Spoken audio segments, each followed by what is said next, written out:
प्यारे दोस्तों, ईद के दिन सुबह मिठाई बनाने में माँ फातिमा रजी अल्लाह तालीज़ अन्हा बहुत ही मशगूल थीं। आटा गूंदने और दूसरी तैयारियां कर रही थीं, क्योंकि सुबह ही सारे काम मुकम्मल करने थे। इधर 8-10 साल के मासूम भाई हसन और हुसैन रजी अल्लाह अन्हुमा अपना खेल छोड़कर माँ के पास आ गए। उनके मासूम लहजे में सवाल था, अम्मी, आपको याद नहीं आज ईद है? जरा बाहर आकर देखिए तो सही, मोहल्ले के लड़के लड़कियां नए कपड़े पहनकर कितने खुश हैं और हमने तो अभी तक नए कपड़े भी नहीं पहने। क्या इसका मतलब ये है कि हम आज ईद नहीं मनाएंगे? थोड़ी देर बाद फिर कहने लगे, अम्मी, जल्दी से हमें हमारे नए कपड़े पहना दो, हम भी उनके साथ खेलते खेलते ईदगाह जाना चाहते हैं। जब अब्बा आएंगे तो उन्हें हमारे साथ भेज देना, हम उनके साथ वापस आ जाएंगे। माँ ने बच्चों के सर पर मोहब्बत भरा हाथ फेरा, उनके माथे को चूमा और कहा, अभी ईदगाह जाने में वक्त है बेटा, तुम बाहर जाओ, घूम फिर आओ, फिर मैं तुम्हें नए कपड़े पहना दूंगी। हो सकता है तब तक तुम्हारे अब्बा भी आ जाएं और शायद तुम्हारे लिए नए कपड़े भी ले आएं। तब मैं तुम्हें नए कपड़े पहना दूंगी और तुम अपने अब्बा के साथ ईदगाह चले जाना। दोनों भाई बोले, जी अम्मी।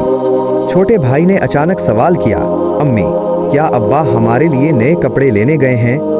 माँ ने दोनों बच्चों को गले से लगाया, उनके माथे को चूमा और आंसू पूंछते हुए हंसकर कहा, हाँ बेटा, तुम्हारे लिए नए कपड़े जरूर आएंगे, तुम्हें जरूर पहनाऊंगी। अब तुम लोग बाहर खेलने जाओ। दोनों भाई खुशी खुशी बाहर निकल गए। माँ ने आंचल से आंसू पूंछे और दोबारा अपने काम में मशगूल हो गईं। कुछ देर बाद दोनों भाई रोते हुए वापस आ गए और कहने लगे, अम्मी, वो लड़के हमें अपने नए कपड़े दिखाकर चढ़ा रहे हैं और कह रहे हैं कि तुम्हारे अब्बा कैसे हैं जो ईद के दिन भी कपड़े नहीं लाए। वो हमें कह रहे हैं नए कपड़े पहनकर आओ, फिर ईदगाह चलें। अम्मी, हमें भी जल्दी से नए कपड़े पहना दो। माँ अपने जज्बात पर काबू न रख सके, आंखों से आंसू बहने लगे, लेकिन बच्चों को बहलाकर कहा, अभी वक्त नहीं हुआ, सब्र करो, बाहर जाओ और अपने अब्बा को तलाश करो, तब तक मैं अपना बाकी काम पूरा कर लूंगी। दोनों भाई मासूमियत से बोले, जी अम्मी, और फिर खेलने चले गए। माँ सोचने लगी, मैं अपने बच्चों को कैसे समझाऊं कि हमारे पास नए कपड़े लाने के वसाइल नहीं। या अल्लाह, मैंने जो मिठाई बनाई है वो भी कई दिन थोड़ा थोड़ा गंदम बचाकर बनाई है, कपड़े कहाँ से लाऊं?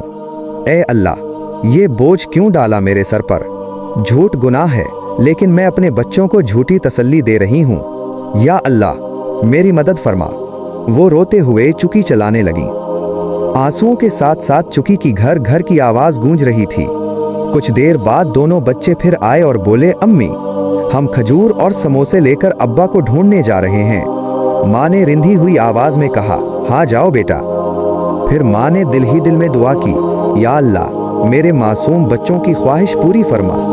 जब बच्चे गुस्ल करके वापस आए तो खुशी खुशी आवाज लगाई, अम्मी, हम आ गए। मगर माँ की तरफ से कोई जवाब न आया। वो रो रो कर अल्लाह से दुआ कर रही थी। अचानक दरवाजे पर दस्तक हुई। दोनों भाई डर गए। बाहर से आवाज आई, मैं दर्जी हूँ, दरवाजा खोलो, तुम्हारे लिए नए कपड़े लाया हूँ। दोनों भाई खुशी से दरवाजा खोलते हैं। सामने एक शख्स खड़ा है कपड़ों की गठड़ी के साथ। वो कपड़े बच्चों को दे देता है। दोनों भाई कपड़े लेकर दौड़ते हुए माँ के पास पहुँचे और कहने लगे, अम्मी, देखो हमारे लिए कितने खूबसूरत कपड़े आए हैं, हमें पहना दो, हमें ईदगाह जाना है। माँ हैरान रह गईं, बच्चों को गले लगाकर रोने लगी। फिर सजदे में गिरकर कहा, या अल्लाह, तेरी शान कितनी अजीम है, जो शख्स कपड़े लाया है वो यकीनन तेरा फरिश्ता था। माँ ने बच्चों को प्यार से कपड़े पहनाए, सुरमा लगाया और तैयार कर दिया। इसी वक्त दरवाजे पर आवाज आई, अस्सलामु अलैकुम या फातिमा ज़हरा। अंदर से जवाब आया, वालेकुमुस्सलाम या अली करीम। छोटे बेटे ने खुशी से कहा, अब्बा आ गए, अब्बा आ गए। हजरत अली रजी अल्लाह अन्हु अंदर आए। बच्चों को नए कपड़ों में देखकर हैरान रह गए और पूछा, ये खूबसूरत कपड़े कहाँ से आए? हजरत फातिमा रजी अल्लाह अन्हा ने सारी कहानी सुना दी। ये सुनकर हजरत अली रजी अल्लाह अन्हा सजदे में गिर गए और कहा, ए अल्लाह, तो अजीम है, तेरी कुदरत की कोई हद नहीं। फिर हजरत अली ने पूछा, क्या तुमने पहचाना कि वो कौन थे? हजरत फातिमा रजी अल्लाह अन्हा ने कहा, मुझे यकीन है वो अल्लाह के फरिश्ते थे। हज़रत अली रज़ी अल्लाह अन्हु ने फरमाया, हाँ, वो कोई और नहीं बल्कि हज़रत जिब्राईल अलैहिस्सलाम थे। ये सुनकर हज़रत फ़ातिमा रज़ी अल्लाह अन्हा की ज़बान से बुलंद आवाज़ निकली, अल्लाहु अकबर, और वो सजदे में गिर गईं। हज़रत हसन और हुसैन रज़ी अल्लाह अन्हुमा भी अपनी माँ के साथ सजदे में गिर गए। प्यारे दोस्तों, इस वाक़े से हमें ये सबक मिलता है कि अल्लाह पर यकीन रखने वाले कभी महरूम नहीं रहते। अल्लाह अपने बंदों की मदद ज़रूर करता है। आप सबसे गुजारिश है कि इस वाक़े को सदक़ा जारिया की नीयत से दूसरों तक ज़रूर पहुँचाएँ।